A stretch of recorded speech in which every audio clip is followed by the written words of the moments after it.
ಬಸನಗೌಡ ಪಾಟೀಲ್ ಯತ್ನಾಳ್ರ ಆ ಒಂದು ಪತ್ರಕ್ಕೆ ಅಮಿತ್ ಶಾ ಸ್ಪಂದಿಸಿದ್ದಾರೆ. ಯತ್ನಾಳ್ರ ಅದೊಂದು ಪತ್ರ ಸಿದ್ದು ಸರ್ಕಾರಕ್ಕೆ ಕಂಟಕವಾಗಬಹುದು. ಸಿದ್ದು ಸಂಪುಟ ಅರ್ಧಕ್ಕರ್ಧ ಮಂತ್ರಿಗಳಿಗೆ ನಡುಕ ಶುರುವಾಗಿದೆ.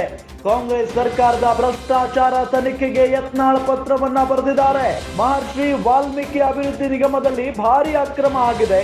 2016ರಲ್ಲಿ ಮಡಿಕೇರಿಯಲ್ಲಿ ಡಿವೈಎಸ್ಪಿ ಗಣಪತಿ ಆತ್ಮಹತ್ಯೆ ಕೇಸ್, ಕಾಂಗ್ರೆಸ್ ಸರ್ಕಾರದಲ್ಲಿ ಗುತ್ತಿಗೆದಾರ ಆತ್ಮಹತ್ಯೆ ಪ್ರಕರಣ, ಈ ಎಲ್ಲಾ ಪ್ರಕರಣಗಳನ್ನ ಮರು ತನಿಖೆಗೆ ಒತ್ತಾಯಿಸಿದ್ರು ಯತ್ನಾಳ್ ಬರೆದ ಪತ್ರಕ್ಕೆ ಗೃಹ ಸಚಿವ ಅಮಿತ್ ಶಾ ಸ್ಪಂದಿಸಿದ್ದಾರೆ.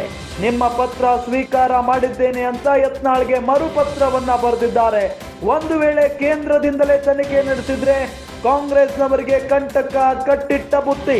ಸಿದ್ದರಾಮಯ್ಯ ಸಂಪುಟದಲ್ಲಿ ಇಂಧನ ಸಚಿವರಾಗಿರೋ ಕೆಜೆ ಜಾರ್ಜ್, ಮಾಜಿ ಸಚಿವ ಶಾಸಕ ನಾಗೇಂದ್ರ ಸೇರಿ ಅನೇಕರಿಗೆ ಈಗ ನಡುಕ ಶುರುವಾಗಿದೆ.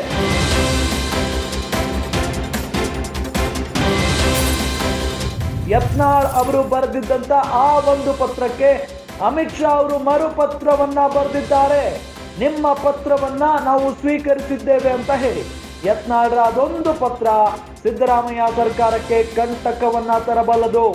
ಸಿದ್ದರಾಮಯ್ಯ ಸಂಪುಟದ ಅರ್ಧಕ್ಕರ್ಧ ಮಂತ್ರಿಗಳಿಗೆ ನಡುಕ ಶುರುವಾಗ್ಬಿಟ್ಟಿದೆ. ಈಗ ಕಾಂಗ್ರೆಸ್ ಸರ್ಕಾರದ ಭ್ರಷ್ಟಾಚಾರ ತನಿಖೆಗೆ ಯತ್ನಾಳ್ ಅವರು ಪತ್ರವನ್ನ ಬರೆದಿದ್ದಾರೆ.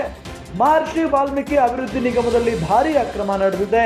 2016ರಲ್ಲಿ ಮಡಿಕೇರಿಯಲ್ಲಿ ಡಿವೈಎಸ್ಪಿ ಗಣಪತಿ ಆತ್ಮಹತ್ಯೆ ಕೇಸ್, ಕಾಂಗ್ರೆಸ್ ಸರ್ಕಾರದಲ್ಲಿ ಗುತ್ತಿಗೆದಾರ ಆತ್ಮಹತ್ಯೆ ಪ್ರಕರಣ, ಈ ಎಲ್ಲಾ ಪ್ರಕರಣಗಳನ್ನ ಮರು ತನಿಖೆ ಆಗಬೇಕು ಅಂತ ಹೇಳಿ ಒತ್ತಾಯಿಸಿ ಪತ್ರವನ್ನ ಬರೆದಿದ್ರು ಯತ್ನಾಳ್ ಬರೆದ ಪತ್ರಕ್ಕೆ ಗೃಹ ಸಚಿವ ಅಮಿತ್ ಶಾ ಸ್ಪಂದಿಸಿದ್ದಾರೆ.